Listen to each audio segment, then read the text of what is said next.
Welcome back to code with Aishu. ఈరోజు మనం ఏం ప్రాబ్లం తెలుసుకోబోతున్నామంటే to print all the devices of the given number. First మనం concept తెలుసుకుందాం, అప్పుడు మనకి బాగా అర్థమవుతుంది. ఇక్కడ n వాల్యూ అనేది ఫర్ సపోజ్ 40 అనేది ఎంటర్ చేసామనుకోండి. 40 ఫ్యాక్టర్స్ ఏముంటాయి అంటే 1 ఇంటూ 40 40, 2 ఇంటూ 40 40, 4 ఇంటూ 10 40, 5 ఇంటూ 8 40. అలాగా ఇవి 40కి డివైజెస్ అన్నమాట. ఓకేనా, మనం వీటిని ప్రింట్ చేయాలి అనుకుంటున్నాం. ఏ ఆర్డర్లో? అసెండింగ్ ఆర్డర్లో. అసెండింగ్ ఆర్డర్ అంటే చిన్న నుంచి పెద్ద, అంటే 1 2 4 5, దాని తర్వాత ఇలా రావాలి 8 10 20 40 ఇలా ప్రింట్ అవ్వాలి అని మనం అనుకుంటున్నాం. ఇప్పుడు ప్రోగ్రాంలోకి వెళ్దాం. ఫస్ట్ మన ఇన్పుట్ n అనేది ఇవ్వాలి కాబట్టి ఇంపోర్ట్ చేసుకున్నాం జావాని ఉటిల్ ప్యాకేజ్ నుంచి స్కానర్ అనే క్లాస్ ద్వారా. దాని తర్వాత పబ్లిక్ క్లాస్ అనేది పబ్లిక్గా పెట్టి డివైజెస్ అనే ఒక క్లాస్ నేమ్ తీసుకున్నాం. ఎందుకంటే డివైజెస్ని కనుక్కుంటున్నాం కాబట్టి ఇన్పుట్ ఏమి వేయాలి, n వేయాలి. ఇప్పుడు లూప్లోకి వద్దాం. ఫస్ట్ ఇంట్ i = 0 నుంచి స్టార్ట్ చేద్దాం. ఫస్ట్ i అనేది 1 నుంచి ఎక్కడి దాకా తీసుకోవాలి అనేది ఇక్కడ రాస్తాం. n దాకా అంటే ఇప్పుడు 40 అనేది ఇచ్చాం చూడండి. ఇక్కడ స్టార్ట్ అయ్యి మళ్ళీ 40, ఇది n వాల్యూ కదా, n దాకా అని రాయాలి. ఇక్కడ మనకి డివైజెస్ అనగానే ఏంటి, ఇవి 40తో పోయేవి కదా ఇవన్నీ. సో మనము 40తో ఏవైతే పోతాయో వాటిని, అంటే పోతుంది అంటే మోడ్యులస్ ఆపరేటర్, రిమైండర్ 0 అయితేనే కదా పోద్ది అని మీనింగ్. వాటిని ప్రింట్ చేయాలి.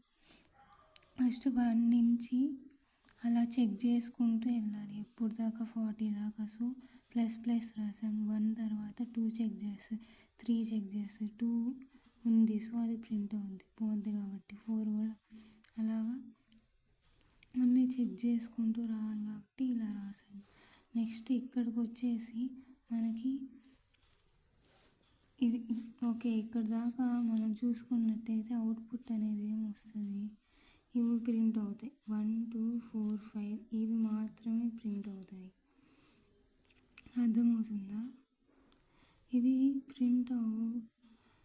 కూడా ప్రింట్ అవ్వాలి అంటే మనము ఎలా రాస్తామంటే కండిషన్ ఫర్ i = 5 అంటే 5 నుంచి డిక్రీజ్ అవుతూ ఫస్ట్ ఇది ప్రింట్ అవ్వాలి కదా. సో i అనేది 5 తర్వాత మైనస్ చేయాలి 4 తర్వాత అలాగనమాట. ఫస్ట్ 5 నుంచి ఇక్కడి నుంచి మైనస్ 4 2 ఇలా చెక్ చేస్తూ వెళ్తుంది. అంటే i 1 కన్నా కూడా ఇవన్నీ పెద్దవే కదా, 5 పెద్దది, 4 పెద్దది, 2 1, అందుకని ఇలా రాసుకున్నాం. నెక్స్ట్ మనము ఇక్కడ చెక్ చేస్తున్నప్పుడు 5 4 3 కూడా ప్రింట్ అయిపోతుంది. 3 కూడా చెక్ చేస్తుంది, కానీ మనకి 40తో ఏవైతే పోతాయో అవే కావాలి కాబట్టి మనం ఈ కండిషన్ రాసాం. ఇక్కడ ఉండే కండిషన్ ఇక్కడ రాసాం. నెక్స్ట్ ఇక్కడికి వచ్చేసి i ≠ n/i. ఇది ఎందుకు రాసామని మీకు డౌట్ రావచ్చు. ఇప్పుడు మనము 25 అనేది ఇన్పుట్గా ఇచ్చామనుకోండి. 1 5 5 25 అంటే 5 5 2 టైమ్స్ రిపీట్ అవుతుంది, కానీ మనకి 1 టైమే కావాలి. 1 టైమే కావాలంటే ఇదిగోండి, ఈ i అనేది n/iకి నాట్ ఈక్వల్ అవ్వాలి. అంటే 5 5 ఈక్వల్ అయినట్టయితే మనకి ఇదొకటే ప్రింట్, n/i అనేది ప్రింట్ అవ్వాలి అని రాసాం. ఎందుకంటే ఈ రెండు ఒకటే ఈక్వల్ అయితే ఒకసారి ప్రింట్ అవ్వాలి అని రాసామన్నమాట ఇక్కడ. అర్థమైందా? ఇదిగో చూడండి, మనం ఈ కండిషన్ రాయకుండా ఇక్కడ దాకే రాసామనుకోండి, అప్పుడు అవుట్పుట్ ఎలా ప్రింట్ అవుతుంది చూడండి. 1 2 4 5 5 4 2 1 అని 5 2 టైమ్స్ ప్రింట్ అవుతుంది. అర్థమవుతుందా? అలాగా ప్రింట్ అవ్వకూడదు కాబట్టి మనం 1 టైం ప్రింట్ చేయడానికి ఈ కండిషన్ అనేది రాసాం. అప్పుడు మనకి కరెక్ట్గా ఇలా అవుట్పుట్ అనేది ప్రింట్ అవుతుంది. అర్థమైందా? నెక్స్ట్ మెయిన్ లూప్ నుంచి స్టార్ట్ చేయాలి. ఈ స్కానర్ క్లాస్ తెలిసిందే. నెక్స్ట్ ఇంటీజర్ టైప్ కాబట్టి మనం ఎన్ పాస్ చేసేది ఇంట్ ఇలా రాసాం.